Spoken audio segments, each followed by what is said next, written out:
Aku dulu kok.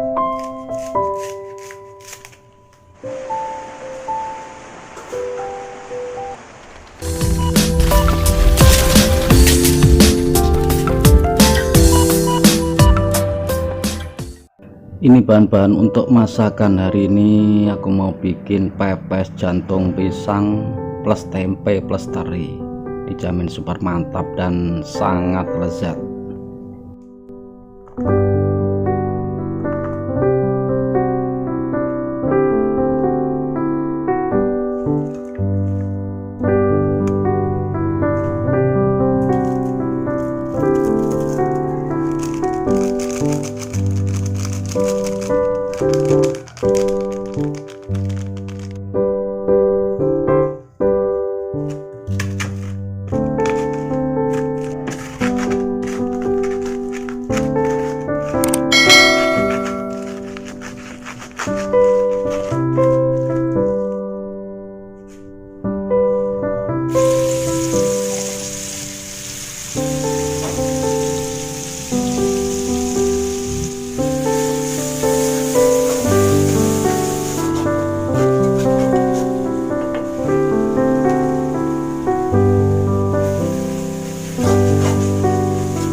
Iki mau ontok. Aku dulu kok.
Nah, ini sudah matang pepes jantung pisang tempe plus teri, siap untuk dihidangkan ya bosku.